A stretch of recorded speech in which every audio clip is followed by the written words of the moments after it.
में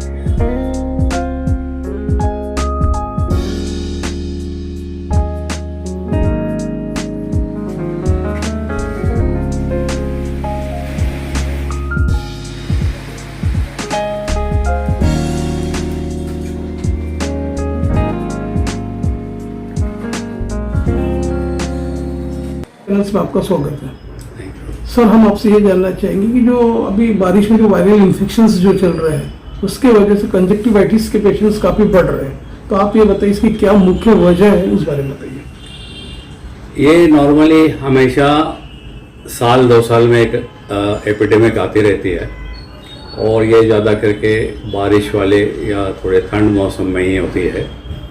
इसमें आँख लाल होती है, खुजली होती है, दर्द होता है, पानी आता है। और ये जो आँख से पानी निकलता है उसमें अगर हाथ अपन ने लगाए और किसी चीज़ पे रख दिया, उस चीज़ पे किसी और ने हाथ रख दिया तो अपनी आँख से मल लिया तो उससे होता है। कपड़े से, टॉवेल से, रुमाल से, इन सब से होता है। तो इनसे बचना है तो इन चीज़ों को आपको बचना होगा। अपने हाथ घड़ी घड़ी धो लें, ऐसे पेशेंट के पास में ना बैठें, उस पेशेंट को काला चश्मा लगाने के लिए बोलें। और नॉर्मली ये जो बीमारी है ये 7 से 14 दिन में खुद ब खुद चले जाती है, उसमें वैसे दवा की ज़रूरत नहीं रहती है। ये वायरल होने की वजह से इसमें एंटीबायोटिक भी काम नहीं करती है। मगर अगर कोई चीज़ अपना हाथ खराब रहे और अपन ने आँख पोंछ लिया तो उसके साथ में बैक्टीरियल हो सकता है, इसलिए थोड़ी सी एंटीबायोटिक कोई भी डॉक्टर, आँख का डॉक्टर दे सकता है। यह आँख में इरिटेशन होता है इसलिए उसमें लुब्रिकेंट देते हैं, ITR वगैरह देते हैं। और एक आध कोई एंटीबायोटिक की अगर ज़रूरत रही, अगर म्यूकोप्रिलेंट उसमें हुआ तो एंटीबायोटिक देते हैं, नहीं तो इसका कोई रोल नहीं है। हालांकि आपने जैसा कि कहा कि कंजक्टिवाइटिस जो है दिन पे दिन बढ़ते जा रहा है, इवन देखा जाए कि लोगों में एक फेयर पैनिक है, लोग ओवर द काउंटर स्टेरॉइड्स के ड्रॉप्स ले लेते हैं, तो उसका दुष्परिणाम उनके आंखों पे किस तरह से होता है, उस बारे में बताइए। इसके लिए ऑन द काउंटर वाली मेडिसिन यूज़ नहीं करना चाहिए, क्योंकि फार्मासिस्ट को ये पता नहीं रहता है कि उसमें क्या कंटेंट्स हैं। अगर उसमें स्टेरॉइड्स वाली कोई दवा डाल दिया तो उस पर आँख पे दुष्परिणाम हो सकते हैं और पेशेंट आ सकता है कि थोड़े दिन के बाद आ सकता है कि मुझे नज़र कम आ रहा है। सर आप ये बताइए कि जैसे कि आपने इसके लक्षण बताए, तो आप ये बताइए किस तरह से प्रिकॉशंस लेने चाहिए, किस तरह कैसे बचाया जा सकता अपने आप को इस रोग से, उस बारे में बताइए। जिस पेशेंट को ऐसा हुआ है उसने अपने आप को थोड़ा सा दूर रह के ये करना चाहिए, फैमिली से, दोस्तों से, पब्लिक से थोड़ा दूर रहना चाहिए। अपने हाथ अच्छी तरह से धोएं, काला चश्मा पहने और कोई ऐसी चीज़ पे हाथ न रखें कि जिसमें सार्वजनिक लोग हाथ रखते हैं, तो उससे बच सकते हैं। सर ये भी बताइए कि जिस पेशेंट को ये आई फ्लू होता है, यदि उनके ड्रॉप चल रहे हैं, डॉक्टर से उन्होंने कंसल्ट किया हुआ है, मेडिसिन उनकी चल रही है, उसमें देखा कि मिडवे में ये लोग डायरेक्ट गैजेट्स का ज़्यादा यूज़ कर रहे हैं, मोबाइल देख रहे हैं, कंप्यूटर का यूज़ कर रहे हैं, तो उसका कितना दुष्परिणाम हो सकता है? उसका वही कहा कि ये टच से हो सकता है, क्योंकि आँख को हाथ लगाया, वही हाथ मोबाइल को लगाया, कोई स्पीकर को लगाया, रुमाल को भी लगाया, या कहीं बैठे हैं उसमें चेयर टेबल को लगाया, तो वहाँ से ये फैल सकता है। तो जो भी चीज़ इस्तेमाल करते हैं उसको अच्छी तरह से पोंछ ले, सैनिटाइज कर ले, उससे बचाव हो सकता है। सर जैसे कि ये एक संसर्गजन्य रोग है, मासेस में ये ज़्यादा स्प्रेड हो रही है कंजक्टिवाइटिस, तो आप ये बताइए कि इसके लिए जैसे आपने प्रिकॉशंस भी बता दिए, सारे के सारे एहतियात बरतनी चाहिए, इसके बावजूद भी लोग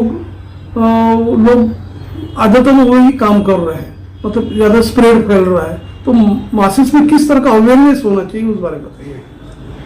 मास्क पे ये इसका एक कोई प्रोग्राम जैसे आप अभी कर रहे हैं वैसे प्रोग्राम ऐसे होने चाहिए, कहीं रैली निकलनी चाहिए, पेपर में आना चाहिए कि अपने को ये कंटेमिनेशन नहीं होना चाहिए।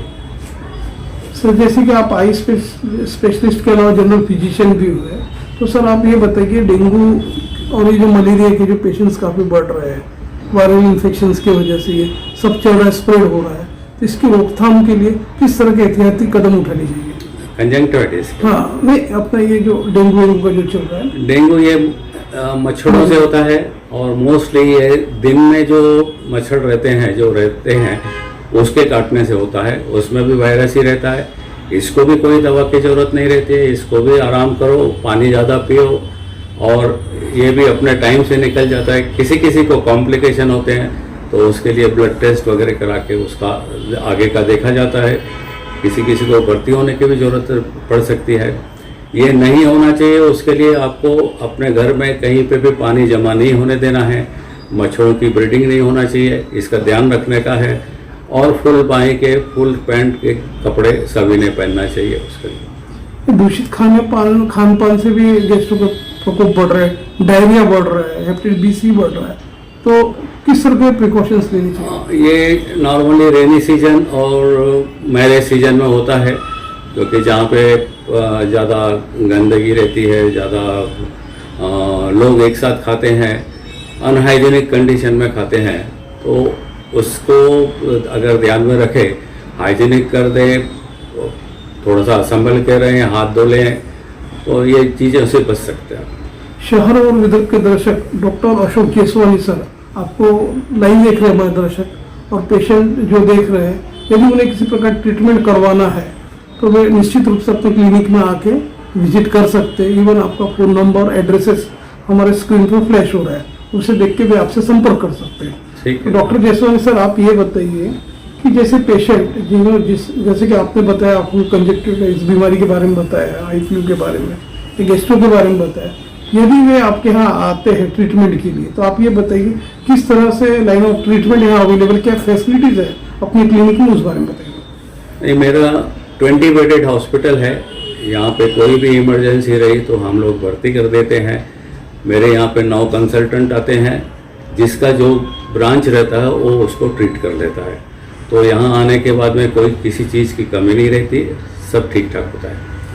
ओके जैसे कि सर आपने बताया, डॉक्टर अशोक जेसवानी सर आपने बताया हमारे दर्शकों को हर तरह की ट्रीटमेंट यहाँ अवेलेबल है, और किस तरह से सावधानियाँ रखना चाहिए आपकी बीमारी या बारिश में जो दूषित पानी पीने से जो हो रहा है गैस्ट्रो, उसको किस तरह से टालिए, सारी चीज़ें बताया और आपने अपना समय हमारे चैनल्स के साथ साझा किया, उसके लिए सर आपका धन्यवाद।